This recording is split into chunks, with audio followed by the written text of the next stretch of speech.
Recording started. So do you want me to let people in to start with? I can. I want to make sure that they're muted. Okay.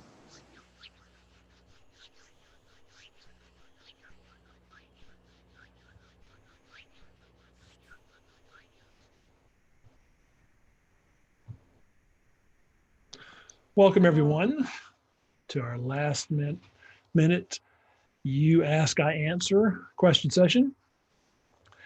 Missy is joining me. If you have a question, if you go to the chat box. And so if we're going to mute everyone just because we've got a number of people and sometimes there's background noises. And then if you will have some, I'm going to answer some questions. And then at the end, if we got time, we'll take some. And so then we'll unmute folks.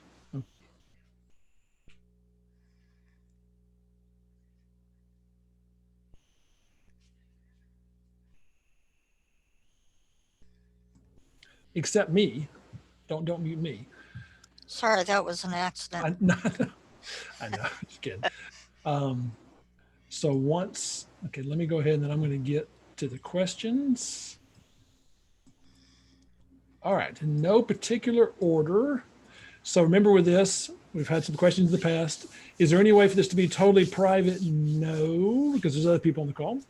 So that's why we just ask for first names. Please don't ask a question with anything that you might have regrets about.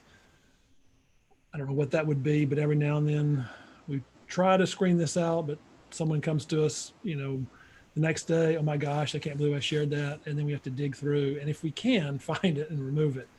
So that would save me and Missy a lot of extra work.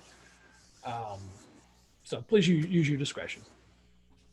All right, so let's start with Susie asked, I can only be there about half an hour. So hopefully this will be the first question. You're lucky it is. What is the best way to stop yourself from reacting when you feel triggered? For example, when a man pulls away, what can I do to stop from reacting and how can I remember to do it? And what to do, what if I do react by thinking something is wrong? Is he breaking up with me? What is the best way to repair any damage that might have been done?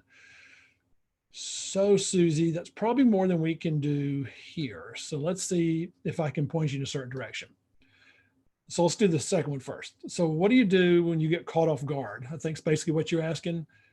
And the general rule of thumb, it's a lot like medicine. One of the things they teach physicians is the first thing is physician, do no harm. So whenever they're not sure what to do with the patient, first off, make sure you don't do anything that's going to make the patient worse. And the same way, when you get caught off guard, it's not so much about trying to have the most clever response or what's the right thing. I mean, I can't even do this. And I do that all the time for a living. So when you're caught off guard, the front part of your brain sort of checks out and the back part kicks in, and that's that fight or flight. And or some people call it the reptilian part of your brain. And that's not the time to be clever at all. Because what will happen is you end up reacting out of fear or anxiety because everything seems real. When you're overwhelmed and scared, every perception you have seems like it's really going to happen. And so it's almost impossible to be objective. So if you get caught off guard, really the idea is do the minimum.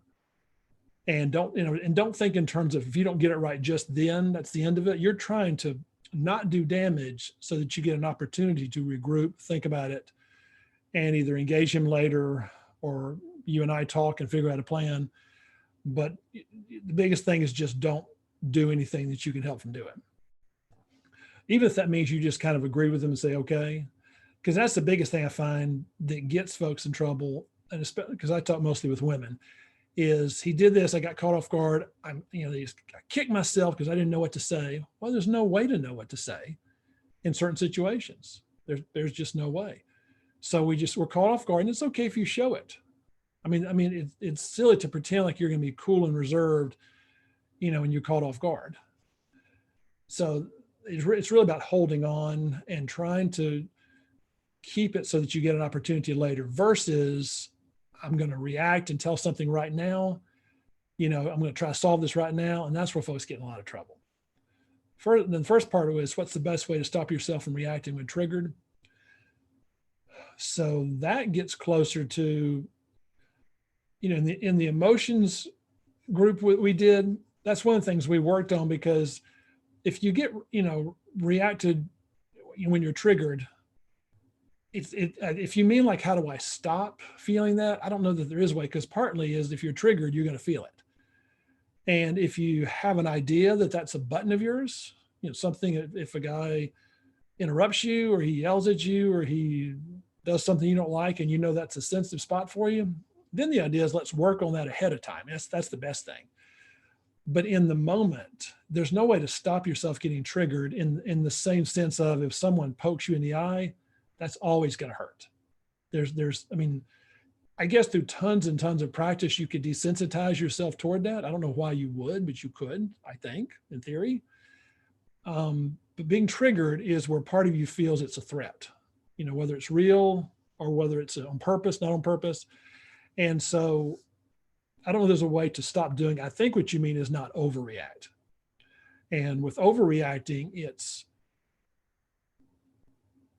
the more intense it is. If I'm talking to you, I'm like, the more intense it is, be suspicious of what it is you're feeling. I'm not telling you it's wrong.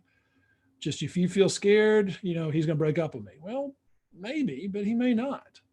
But if you start grasping like a drowning person and just, are you going to break up with me? Do you like me? What did I do wrong?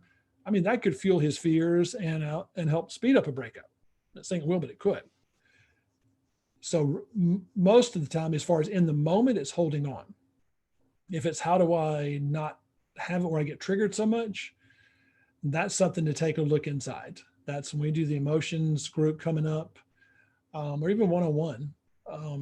Really, we want to take a look at your feelings and find out why that's a trigger. Maybe it's normal. Some things, if someone threatens to hurt you, that's a good trigger.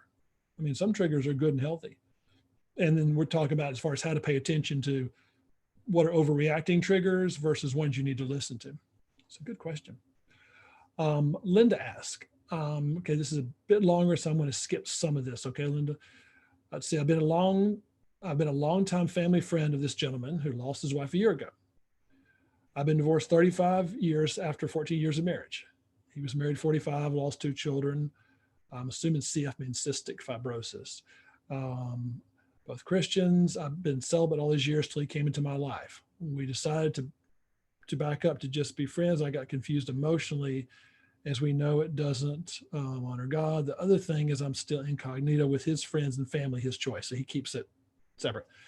So I understand tension, but does it work on widowers? Why would it be realistic? What would be realistic expectation considering his loss and grief? So let's do one thing first. So remember, with tension is not the solution to all things. Tension is where you use something to unbundle something or loosen something up. And so if a man, let's just say there's character issues or personality issues. If a man has made a decision, I'm never going to get hurt again, tension can help with that in the sense of it'll expose it. But if he, by golly, is just, I'm never going to get hurt again, there's nothing that will change that any more than there's nothing that will make him give all his money to somebody. So, but what tension does is it helps kind of break up. It's kind of like if you have scar tissue in a joint, when you break that up and rub it, massage it, and that's what tension does. And what will be realistic? I think realistic is, could he do this? Unless there's something we don't know, he could. The question I'm more wondering is does he wanna, or is he willing to? So, when folks ask me, can someone do something? So the client I've talked about before years ago that was schizophrenic, was he ever going to be a NASA scientist? No, that's not realistic. Could he ever go to college? Yeah, he could. That was going to take a lot of work, but that was a realistic, which means it is possible. And I don't necessarily mean over 50%. Sometimes 20% is enough. Now there's a lot more work if you have a smaller chance, of course. So I think the thing I'm concerned with in looking at you is I'm worried he's taking you for granted. And because you're incognito with his friends and his family, his choice, see that alone, I don't like that. I'm not saying I don't like him. I just don't like that. So he gets to laugh with you and have fun with you, but keep you at arm's length. It's my term, not yours. And So I would, if you laugh all the time, I guess what I'm wondering is what happens if you start to pull away more, not necessarily with how you interact with him, but just spend less time with him. Because I don't know what he wants. I don't know what the offer is that he's making. I know the offer he is for sex. He'd like that, and he'd like more of that. And he'd like it now, sort of like as a side dish, as opposed to the main entree when you go all in. And so I don't doubt you have a lot of good qualities, or he does. And yet his loss and grief, I understand that can contribute to a man being cautious. But with men, that's a terrible excuse. In the same way, men that have been through financial hardship and that's their excuse to go broke. That's a terrible excuse. I mean, so they may have to work harder. That's fair. But men, it isn't just that men should, it's that men do better when they overcome things. I mean, that really does something to men. Men are, for lack of a better way to put it, men are made for the struggle. Now, they don't want to struggle all the time. In a relationship, they don't want to make that a big struggle. But figuring things out, solving problems, finding a way, that's what empowers men. And so when I ask women to not make it so easy on him, I don't mean play hard to get in a weird way, like he has to guess what you're thinking. Let's don't do that. But where he does have to make the effort, initiate, and then you reward those efforts. So I don't know. I would be inclined to say, can you pull back more, which means he doesn't get to see you as much, and then see what he does. Because I think it's more than realistic to expect him to step forward if this is a relationship he wants, or if he just wants to keep it as buddies. If you step back, I think that'll be apparent too. But see, I don't think you can be any more lovely or nicer. If he's laughing with you, wants to have sex with you, I mean, there's more than enough of a connection there for him to move forward in spite of fears. All right, good luck with that. Dr. H says, what if he finally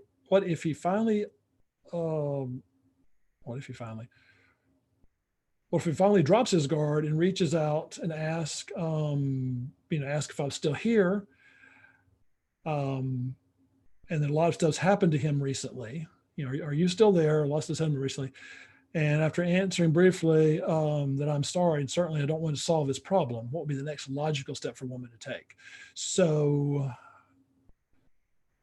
okay. So he's asking if you're there, says, sorry, a lot of stuff's happened to me recently. After answering, said that you're sorry also. And yes, I don't want to solve this problem. I like that. What's the next only logical step for a woman? I don't know there's necessarily a logical step. I think I see what you're saying as far as what to do. So when he reaches out and says, I'm still here, a lot of stuff's happening recently.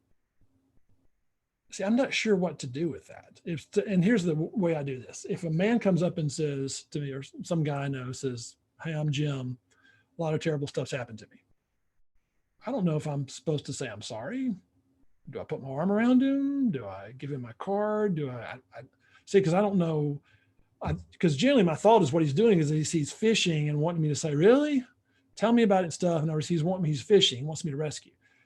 And fishing is what I don't like. So, I don't think that's, I like the idea that I'm sorry, because if I say that to someone and it's their problem and they don't respond with that, like in that example, the guy just came up to me, I know it's a little weird, and said, I'm sorry. And I said, I'm sorry to him. And he says, and just stood there or didn't say anything. What that means is he's wanting me to take on this problem for myself, to either ask a lot of questions, to empathize with him. And it isn't just that I shouldn't do it for my sake. It'll actually reinforce for him that he's pitiful. So it's been a long time, but I remember being at a party or some function and someone they didn't do exactly like this, but they said something. And I don't know if they knew I was a therapist, and I said, I'm sorry. I said, okay. And that was all. And they sat there and I sat there or stood there. It was like this for a minute.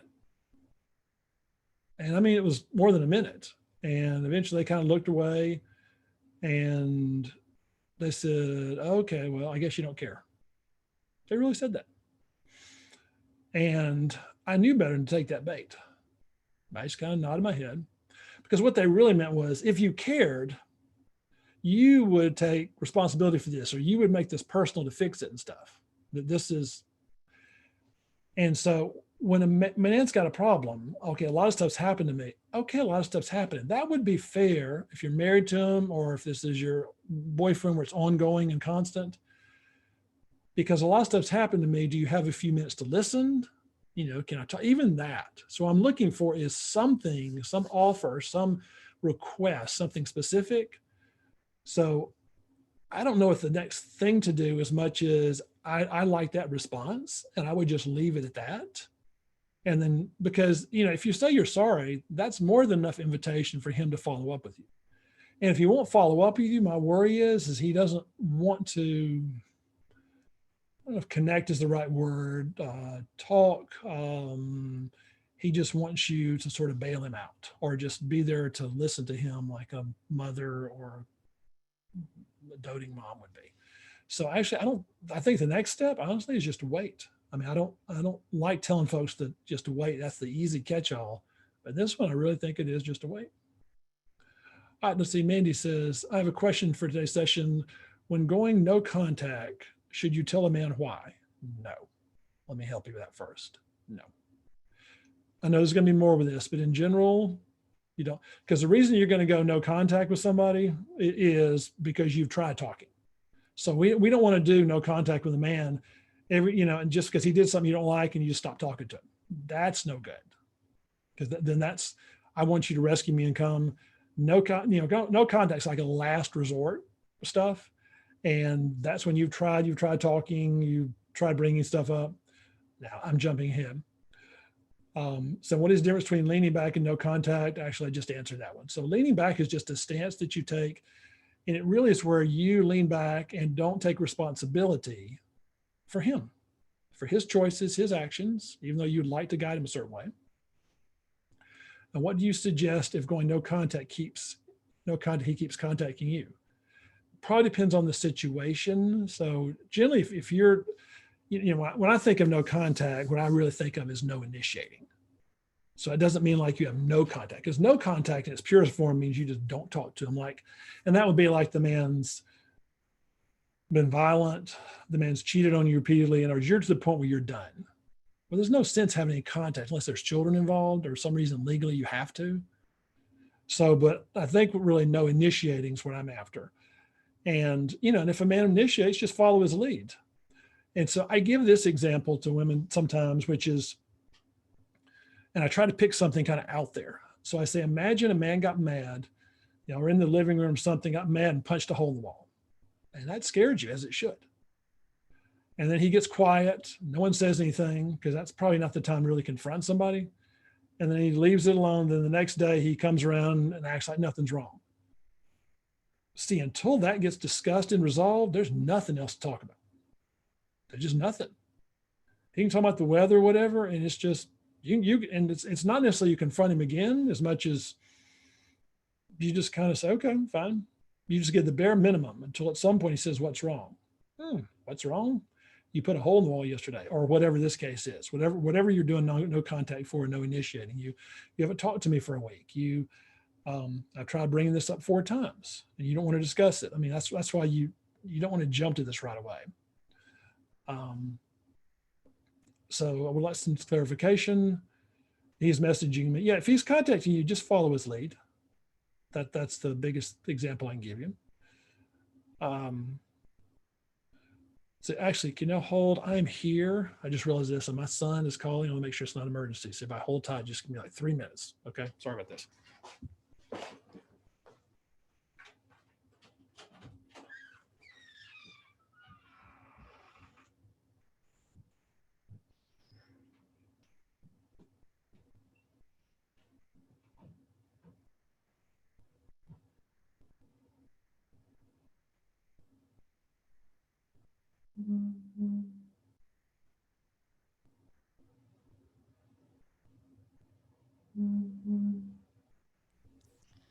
Hi, everyone. For those of you that have added questions to the chat box, those are being added to a spreadsheet that I have.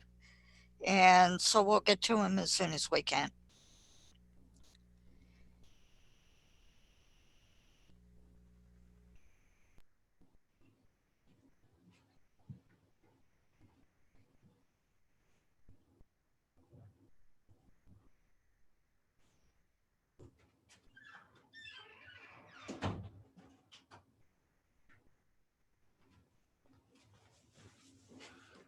right. Thank you for that. And sorry for that. I was hoping I would come back and hear Missy singing to entertain everyone during the intermission. Not.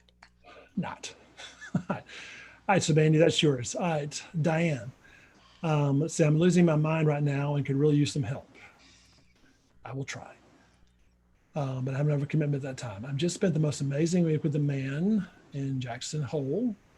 We both love photography as well as dozens of other things. I've never met with anyone with so much in common, down to the smallest details. We have only known each other for 9 weeks, and he said we seem like the perfect fit and he loves me, even though we have different ways of approaching things. He has only been divorced for 9 months, so I panicked and suggested we take a break so he can have time to decide if he can live with our differences. Now he has ghosted me. I bought books and thought giving my guy his time and space was the best thing to do. We never fought or disagreed on anything, so this came as a total shock. What now? So I probably need to know a lot more details. Sorry about that. So even though we have different ways of approaching things, that's probably one thing, is to find out what that means. There's different ways of approaching things, which is how we butter toast. There's different ways of approaching things versus how we view politics. Okay, so that would be vastly different as far as how much of an impact they're going to have. So I think probably the most important way is how do we reestablish contact? So that's one part. And the other is what to do if you do get contact with him. So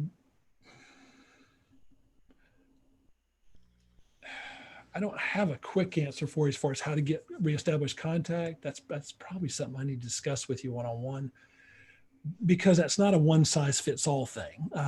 If I just had a button that I could just give to everyone and it worked all the time, first off, that'd be easy. But the other thing is everybody would already have that button.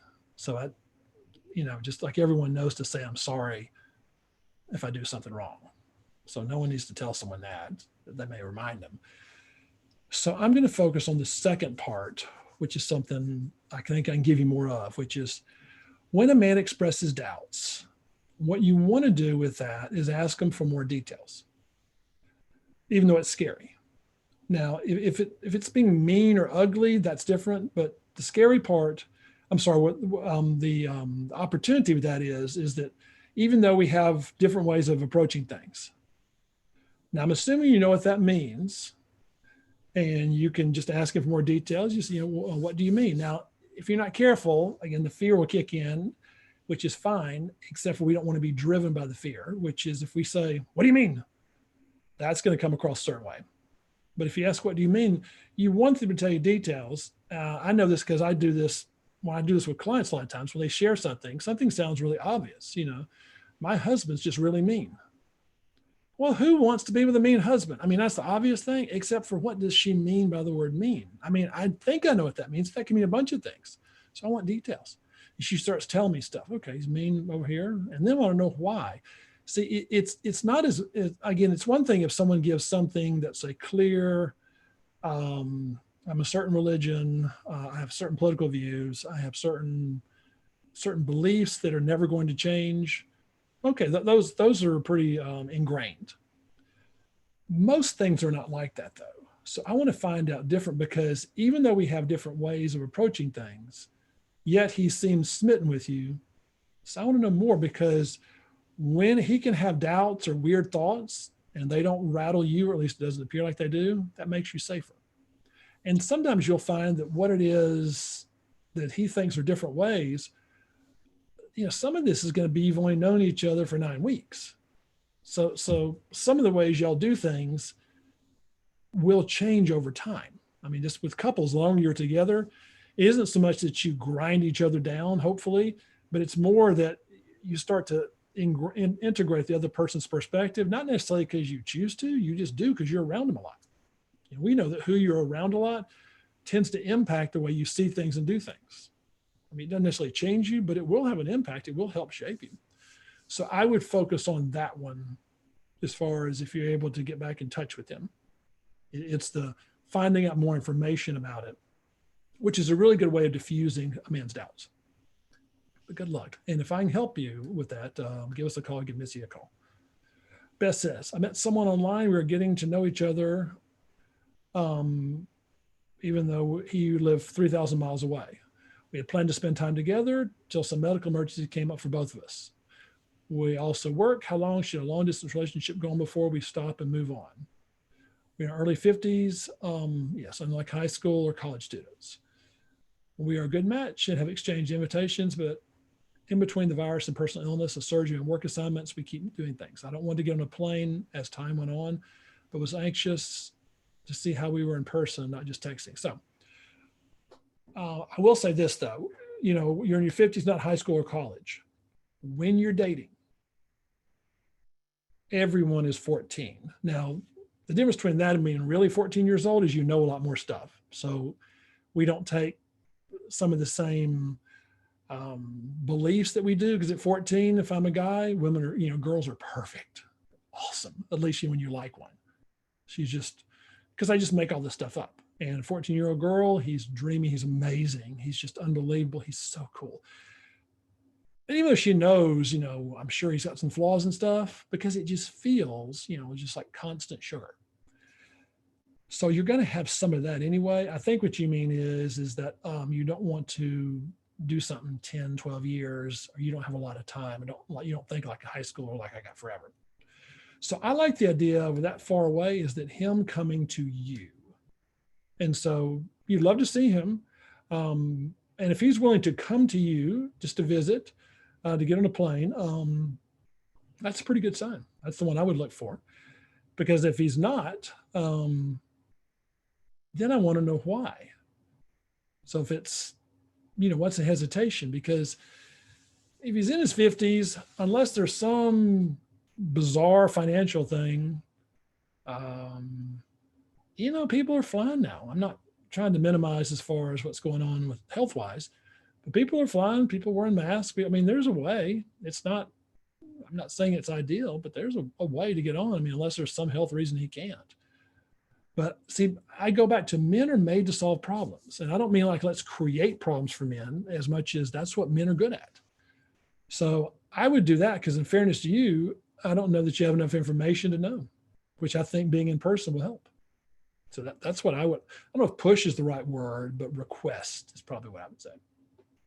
All right, Kathy says, should you tell a guy early on in the dating part, if things are kind of going well, that you're looking for your forever guy?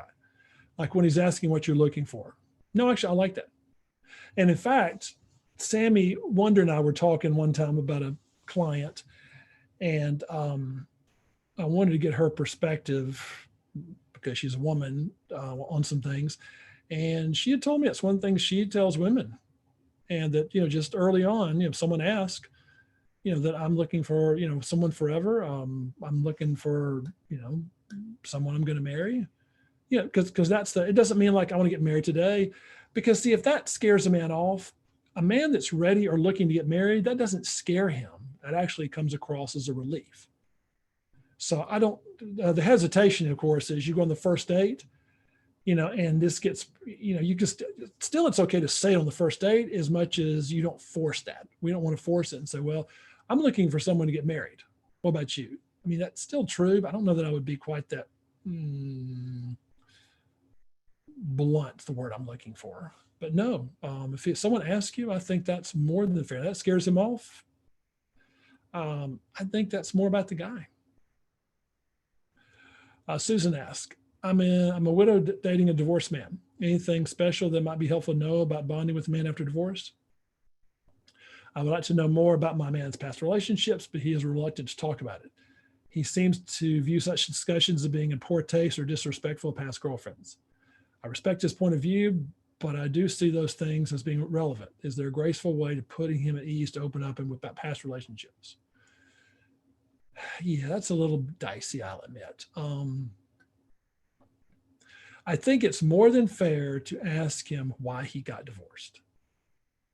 What was that? You're not asking for all the lurid details, but that's fair if this is someone that you're thinking about possibly marrying one day, because you want to pay attention to how does he describe this? I mean, is his wife just horrible, terrible, mean, ridiculous, worthless person? I mean, does he talk that way about her? Even if she was ugly to him, even what that gives you some idea as to how much bitterness is still there. And again, it may be deserved, but that, it's like when someone injures us, even though we're justified, carrying that stuff around, it really is like carrying a batch of acid around, and it keeps us safe. We sprinkle it on anyone that gets too close. But the downside is we sprinkle it on anyone that gets too close, even those people we want to get close to us. So I'd like to know about the divorce. I don't know about past relationships as much, because some of that's for you to discover as you go along, as far as how he reacts to stuff, how he handles conflict. But I think it's more than fair to ask him about his marriage and say, that was a big deal. Folks don't just wake up one day and get divorced. It's not like breaking up with someone that you went out with 2 dates with. So I would press for that one. All right, Mars says, can you explain how to let a man know you want something done in a particular way without sounding like a mother, because they still don't understand the concept? Okay, so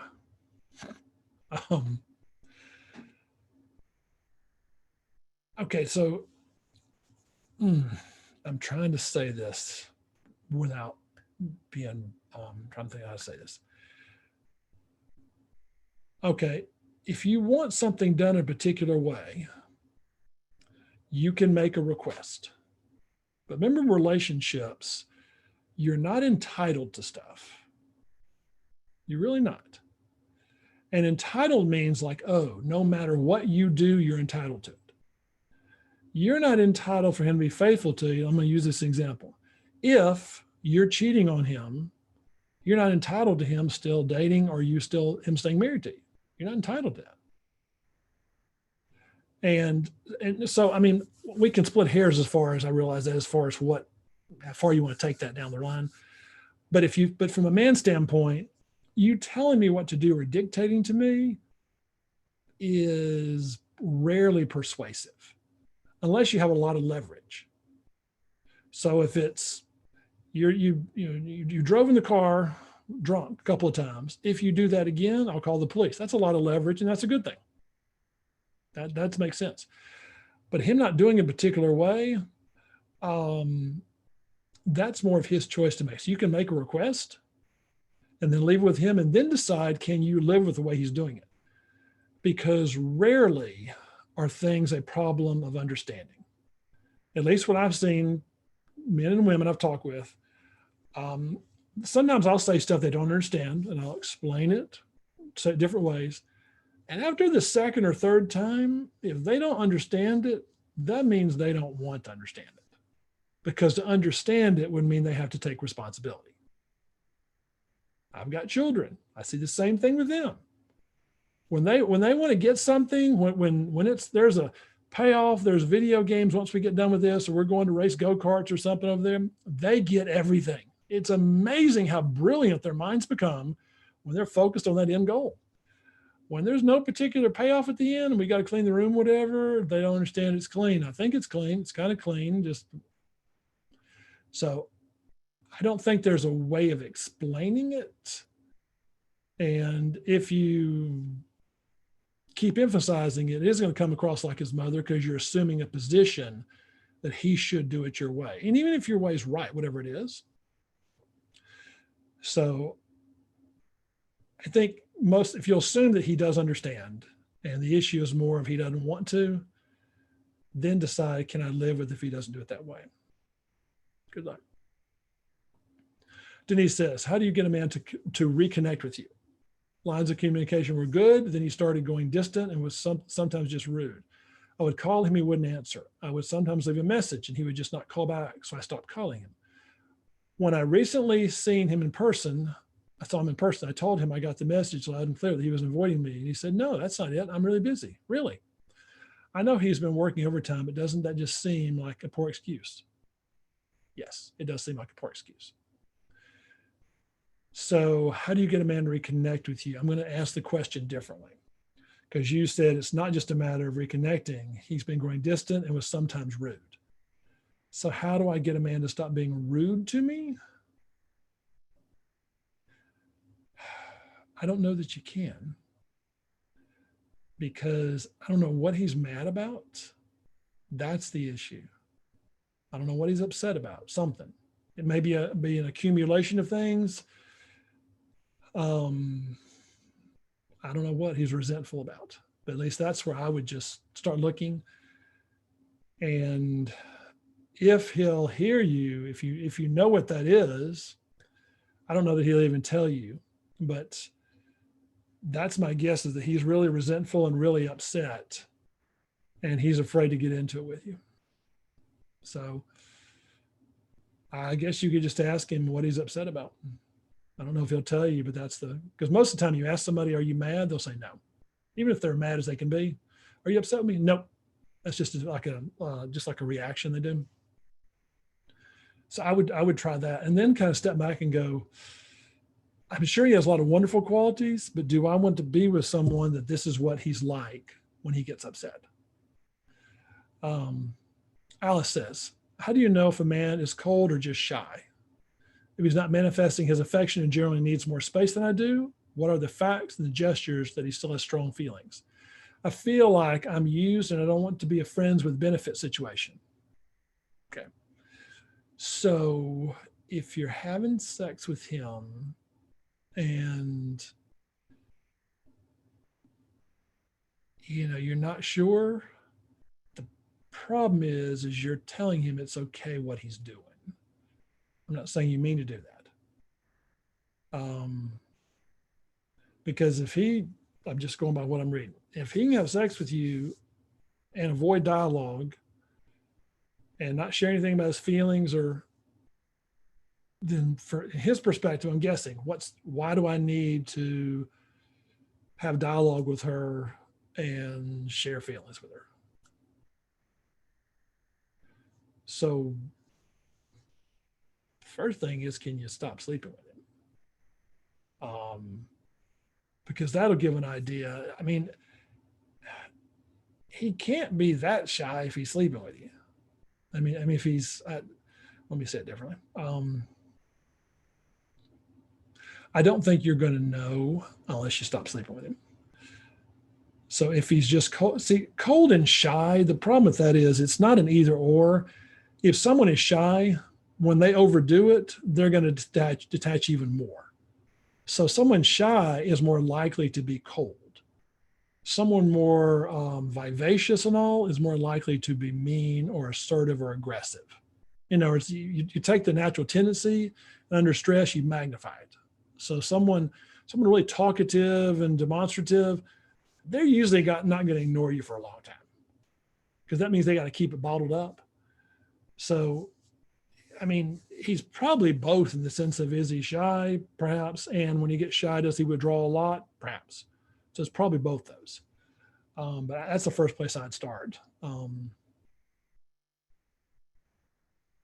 Because the only way to step out of that friends with benefits is stop the benefits. All right, good luck. Elena says, I have a repeating pattern. I love patterns. When me and my husband bicycle together, he leaves me behind. I told him once about that. And last time I went for a bike ride with him and my daughter, and they left me really far behind. I was stuck at the traffic light at the intersection. When he eventually noticed and I caught up, he said he forgot to remember to look back. I don't need him to try to remember that I am there. I want someone to actually want to be with me.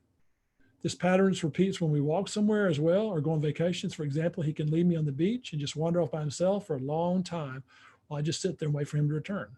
We've been married 20 years. I know there must be a bigger problem. I don't know what to do in this situation. Okay. So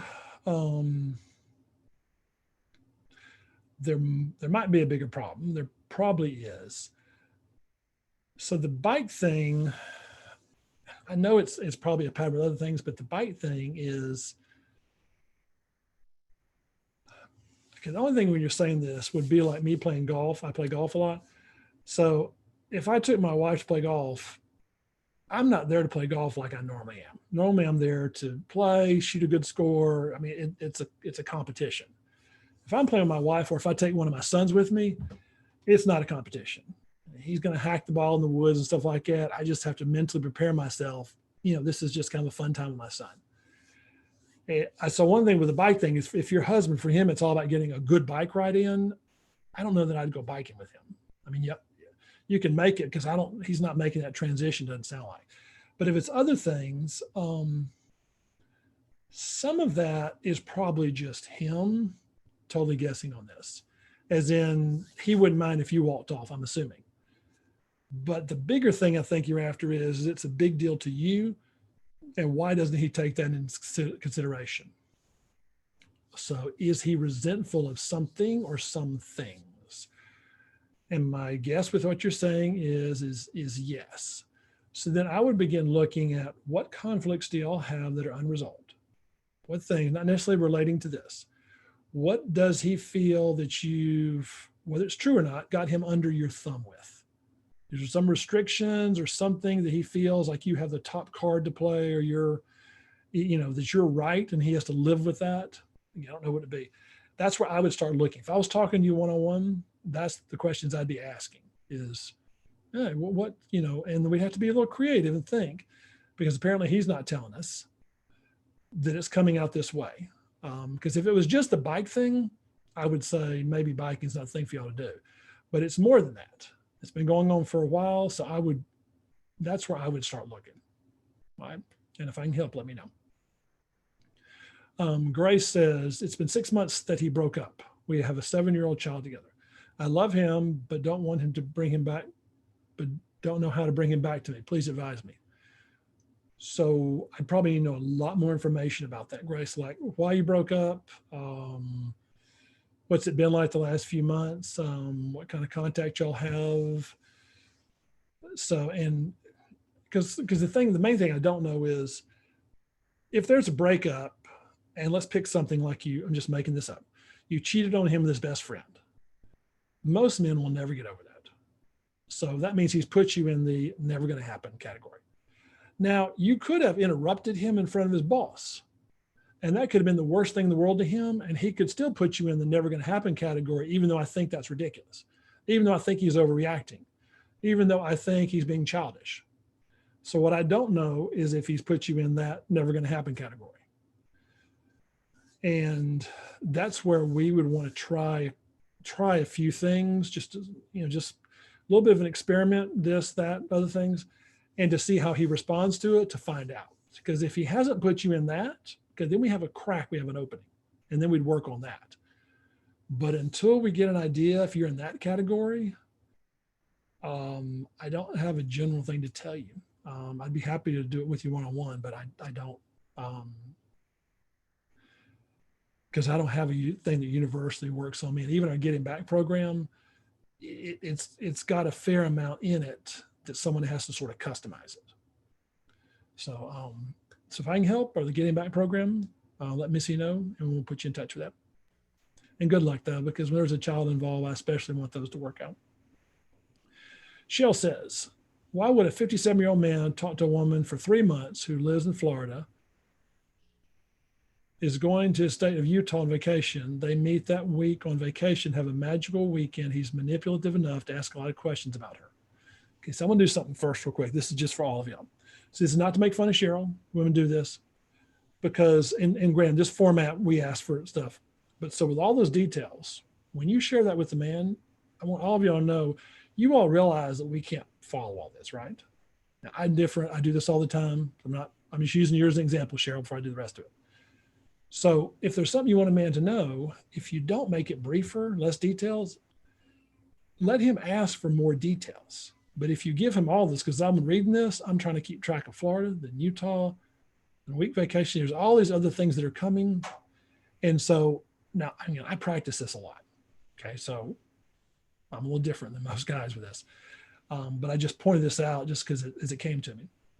There's more history to that. I tried the best I could to condense it. So no, I know, but that's even the point. Because if you gave me more history, I would even say this more. Yep. So that's a good point. Let's see. Her brother's, okay, here, let's see. He's manipulative enough to ask a lot of questions about her brother, who is deceased, and takes on a lot of his qualities after his magical trip. They speak for a couple months daily. She was willing to just let it be a fling and wanted more because she's 60. He convinced her to move to Utah to marry him. She agrees. He flies to Florida. They rent a truck, bring all she owns back to her. But it's a 7-day trip. On the second day, he tells her he's 2 months behind in his mortgage. She's furious. They fight for 5 days. She ends up lending him 2 months, $2,500 after a notarized agreement was signed. She got the money back. So here's my long-winded question. What would a man that age go through all he went through to move someone there? I want to cheat on them probably from the beginning. Was it all to prevent foreclosure?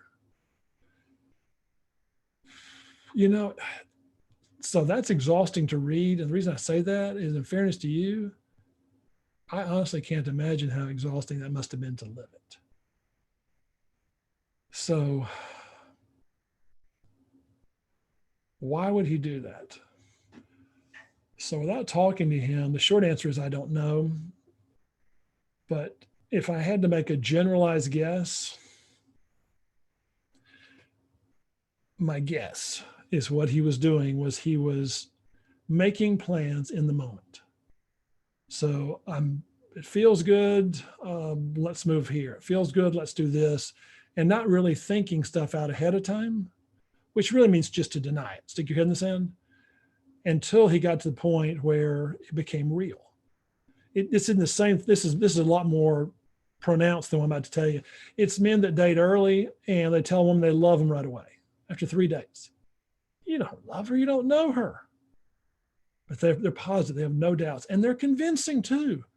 And even though a woman in the back of her mind knows he doesn't, he's so sure, and she falls for his momentary conviction. And then the adrenaline wears off and he has doubts. Because in the moment he was talking and making promises and saying things which he should have known better.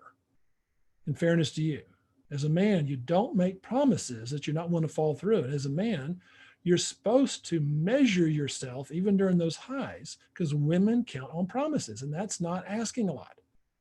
That's not. That's why I ask women, I beg women to pace men, because I don't get to talk to a lot of men.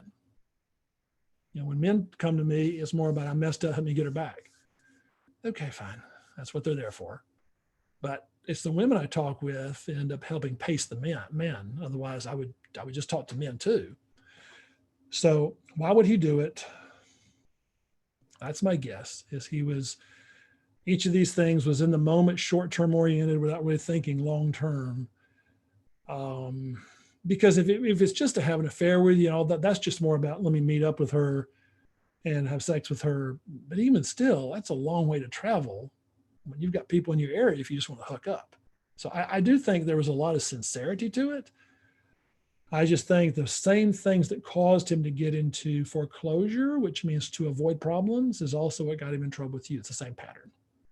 I think that's my 5-minute quickie guesstimate. But I'm sorry. I can't imagine going through that. Anonymous says, I've been married for 23 years. My husband takes me for granted.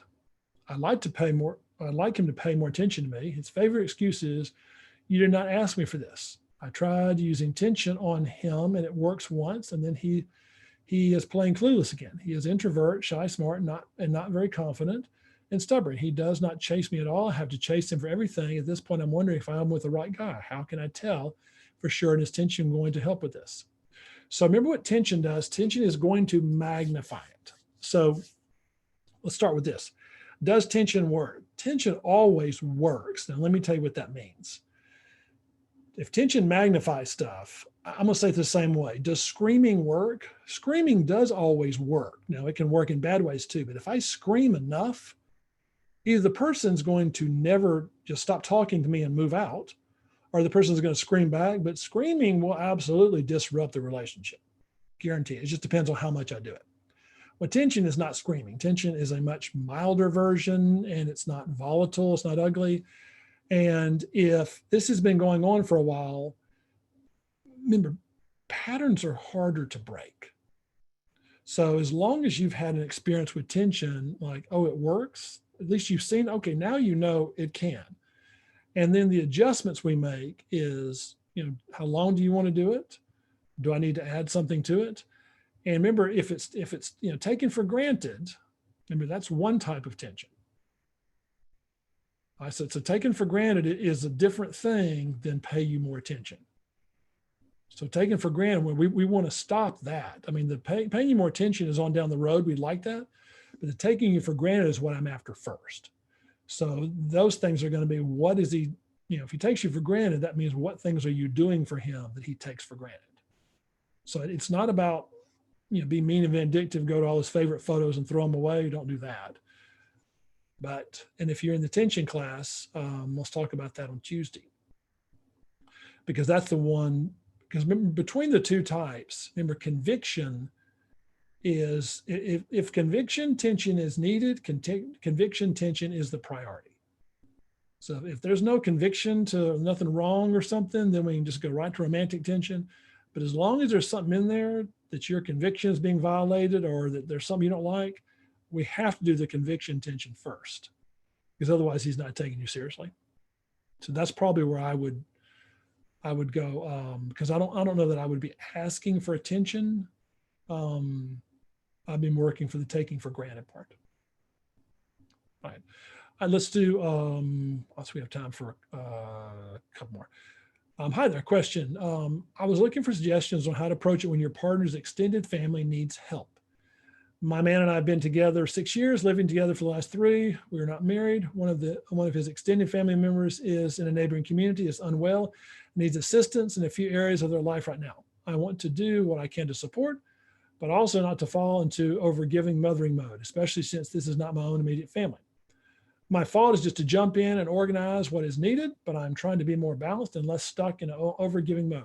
So the general rule of thumb, I would say, wait until you are asked, and then decide request by request if you're able to do it. And request by request is, can I do this and not expect anything in return? And that means you may need to pause. Someone may want to answer immediately. If it's life or death, that's one thing. But if not, can you go watch my mom, whoever this is, this night, this week, from 6 to 10 o'clock. So if I'm not sure what to say, I'm saying, I'm not sure. Let me check my schedule. Oh, but you checked your schedule. I've checked your schedule. It's clear. Well, thank you, but let me check to make sure there's not something I'm planning for. So let me check, and give them a reasonable time frame. Let me get back to you in a couple of hours or something, because I'm in the middle of something. And then if you can't, we're not getting into proving that you can't. You say, I can't on these nights, but maybe I could on Monday. But you keep it request by request, number one, and you don't do something ongoing unless you want to. Can you stay with him every Thursday from 4 to 9 o'clock? I don't know that I can promise every Thursday, but I can do it this Thursday. And see, and because if it's really critical, they don't mind repeat asking. So that's where I would do as a start. Beth says, okay, well, I already did Beth. This must have been one I put. So Leah says, what can I say or do to let the man I'm dating for about 6 weeks know that I'm still dating others after I've established the pattern with him, knowing my weekend schedules, he's thinking that I'm not seeing other men. He's been taking me out every weekend and consistent in these days that he reaches out via text and phone call. How do I let him know that I want him to know that I have a weekday available to see him if he wants to change a pattern, but he doesn't ask. He just texting that he finds that he misses me a lot during the week, yet he only makes plans on the weekend to see me once a week. So that day he knows I'm free. So I would just not be free one day. So that day, if it's normally a Saturday, that Friday does this, whatever Saturday you pick, maybe what's today, Saturday. Next Saturday, you're just busy with what? And you say, I just had plans. With who? You say, just plans.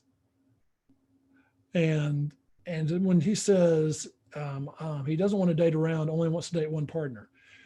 So this is what I've been telling folks the past year and a half, and I like this. And I always tell people I stole this from Sammy, just because it was good, and which is, if I'm not really into, because really what that means is, as a man, I want to date exclusively while I figure out if you're the one I want to be with.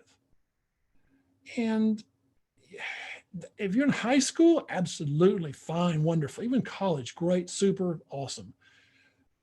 But past that, I like the idea of marriage is what your goal is. Look, I've dated a lot. I've dated, and I'm not really into just dating somebody. So I'm probably not going to be exclusive with someone until they're ready to marry me. Now, I've had women say that very talk, and it's scary, but it's powerful. One is, it is scary, no lie. But the other is it lets the guy know that the game is still on. That while he's dithering and taking his time, other guys are stepping up. Other guys are putting their bids in. Other guys are trying to convince, as it should be. And you said, shall I let him know that I'm dating until I'm claimed? Yeah, I would say yes. If that's the verbiage you want to use, okay. If you can say, because if you say claimed, I'm being picky with this just because you don't want to give a man something that he can misinterpret or whatever. So if you say marriage or engaged, that's pretty universally understood. So I would probably just say that. All right, so we are done with our hour and questions. Ladies, thank you for joining me. It was a pleasure. I hope you have a wonderful Saturday, and I will look forward to the next time we do this. Take care.